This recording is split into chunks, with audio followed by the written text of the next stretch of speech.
ሰላም ጤና ይስጥልኝ። እንዴት አላችሁ ውድ አድማጮቻችን? ይህ የቢማክስ ስፖርት ዩቲዩብ ቻናላችን በየሳምንቱ የሚካሄዱ የፕሪሚየር ሊግ ጨዋታ ዜናዎችን፣ ውጤቶችንና የተለያዩ ስፖርታዊ መረጃዎችን ወደ እናንተ የምናደርስበት ቻናላችን ነው። አብራችሁን እንድትሆኑ በአክብሮት እንጠይቃለን።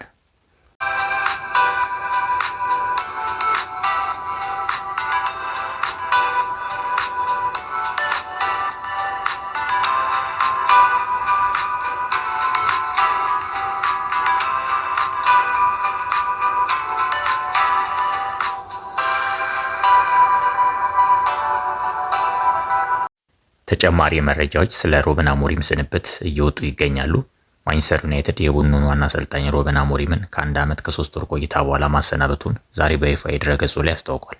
በመግለጫውም ሩበን አሞሪም በዳር ወር 2004 የተሾመ ሲሆን እንዲሁም በግንቦት ወር በቢልባኦ የተካሄደው የዩሮፓ ሊግ ፍጻሜ ጨዋታ ላይ ቡድናችንን መምራት ችሏል።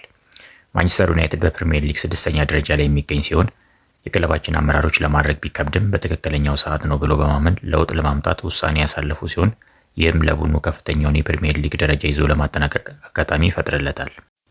ክለቡ ሩበን አሞሪም ላደረገው አስተዋጽኦ እያመሰገነ ወደፊት መልካም እንዲገጥመው ይመኛል። ዳረን ፍሌቸር ከበርንሌ ጋር የሚደረገውን ጨዋታ ቡድኑን በኃላፊነት የሚመራ ይሆናል ሲል መግለጫው አጠቃሏል። እንደ ዴይሊ ሜል ዘገባ ከሆነ የማንቸስተር ዩናይትድ ኃላፊዎች ከኤላንድ ሮዱ የሊድስ ዩናይትድ ግጥሚያ በፊት አርብ ዕለት አሰልጣኝ ሩበን አሞሪምን ለማሰናበት ውሳኔ ላይ እንደደረሱ ተገልጿል።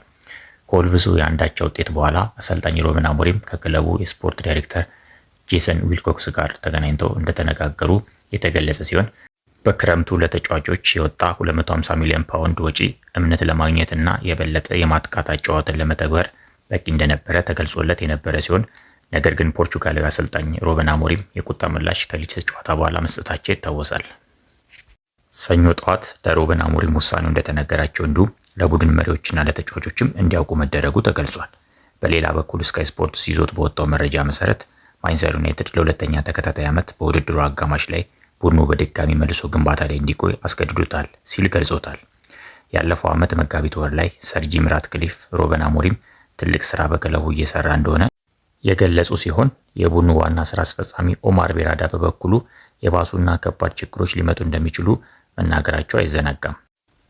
ባለፈው ዓመት ነሐሴ ወር ላይ በአራተኛ ዲቪዚዮኑ ግሬምሲ ተሸንፈው ከካራባው ካፕ ዋንጫ ፉክክር መውጣታቸው ለከፍተኛ ጫና ዳርጓቸው የነበሩት ሩበን አሞሪም በሚከተሉት 3-4-3 ፎርሜሽን ምክንያት የአጨዋወት ተለዋዋጭነት የሌለው መሆኑ እንዲሁም የተጋጣሚን አጨዋወት በመረዳት ምላሽ የሚሰጥ ቡድን ማዘጋጀት ባለመቻሉ ለገጠመው ስንብት መነሻ ምክንያት እንደሆነ ተገልጿል።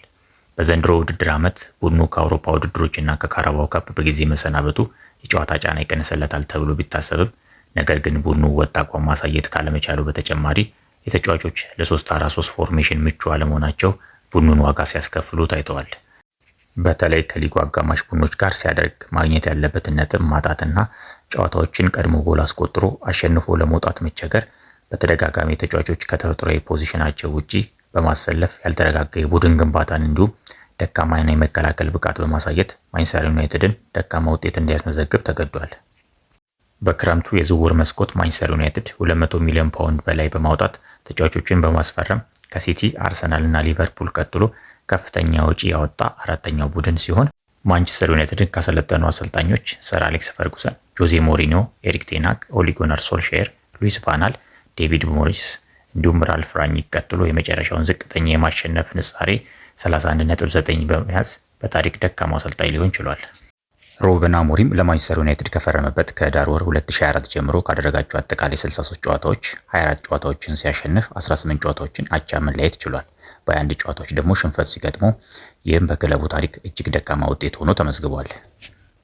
ፋብሪዚዮ ሮማኖ በአሞሪም ስንብት ዙሪያ በሰጠው አስተያየት ከኤንዞ ማሬስካ ስንብት ጋር መመሳሰል እንደሌለውና ማሬስካ በራሱ ውሳኔ ቼልሲን ለመልቀቅ መወሰኑን አስታውቋል። ነገር ግን የሩበን አሞሪም በማንቸስተር ዩናይትድ ከስራ መሰናበቱ እንዲሁም ሌሎች እስከ 2027 የሚቆይ ኮንትራት ያለው አሰልጣኝ በመሆኑ የካሳ ክፍያውን ማንቸስተር ዩናይትድ እንደሚሸፍን ገልጿል። ስለ ኦሊ ጉናር ሶልሼር በጊዜያዊነት ክለቡን እስከ ውድድሩ ዓመት መጨረሻ ለመያዝ ከክለቡ ጋር ንግግር ላይ መሆኑን ከተለያዩ የእንግሊዝ ሚዲያዎች መዘገቡን በተመለከተ በሰጠው ሀሳብ በክለቡና በሶልሼር መካከል አሁን ላይ ምንም አይነት ደረጃ ላይ የደረሰ ንግግር እንደሌለ ገልጾ ነገር ግን ኦሊ ጉናር ሶልሼር ኃላፊነቱን ለመቀበል ዝግጁ ሆኖ ሊጠብቅ እንደሚችል አስረድቷል። ሌላው የቀድሞ የማንቸስተር ዩናይትድ ተጫዋች የሆነው ጋሪ ኔቭል በሰጠው አስተያየት በዚህ የውድድር ዓመት ያለው የሊጉ ደረጃ መካከለኛ የሚባል እንደሆነና አሁንም ማንቸስተር ዩናይትድ የቻምፒየንስ ሊግ ደረጃን ይዞ ማጠናቀቅ እንደሚችል ተናግሯል። ልምድ ያለውና ወደ ትክክለኛው መስመር ሊወስድ የሚችል አሰልጣኝ ያስፈልጋቸዋል ያለው ጋሪ ኔቨል ማንቸስተር ዩናይትድም ወደ ቀድሞ አሰላለፉ በመመለስ እንዲሁም በአራት ተከላካይ ኳስን መስርቶ በመጫወት የክንፍ ተጫዋቾችን ተጠቅሞ የማጥቃት ጨዋታን መከተል እንዳለበት ገልጿል። ታዋቂው ዩቲዩበር እና የማንቸስተር ዩናይትድ ደጋፊ የሆነው ማርክ ጎልድብሪጅ በአሞሪም ስንብት ዙሪያ በሰጠው ጠንካራ አስተያየት ለአሞሪም ያለውን ድጋፍ እና ከአሰልጣኝነት በመሰናበቱ ያለውን ሐዘን የገለጸ ሲሆን ክለቡ በሚገባ ድጋፉን እንዳላደረገለትና ክፍተት ባለባቸው የመሃል ሜዳ ክፍሎች ያሉ ተጫዋቾችን እንዳላስፈረሙለት ተናግሯል። በክለቡ ባለው አስተዳደር ላይ ከፍተኛ ተቃውሞን የገለጸው ጎልድብሪጅ ክለቡ አሰልጣኞችን የሚይዝበት መንገድ በጣም አሳፋሪ እንደሆነ እንዲሁም እውነታው አሁንም ከአሰልጣኞች ቡድን ከመምራት ይልቅ የተጫዋቾች የግል ፍላጎትና ኃይል ሊኖር እንደማይገባ ተናግሯል። ሌላው የቀድሞ የማንቸስተር ዩናይትድ ተጫዋች የሆነው ሪዮ ፈርዲናንድ በሰጠው አስተያየት የአሞሪም ትልቁ ስህተት ራሱን በሚገባ ከሊጉ ጋር ማላመድ አለመቻሉ መሆኑን ገልጿል። እንደ ምሳሌነት ያነሳው ፔፕ ጋርዲዮላ ወደ እንግሊዝ ፕሪሚየር ሊግ ሲመጣ የዓለማችን ምርጡ አሰልጣኝ ሆኖ ነው። ነገር ግን ሊጉን መላመድ ነበረበት። በመጣበት የመጀመሪያ ዓመት ዋንጫ አላሳካም።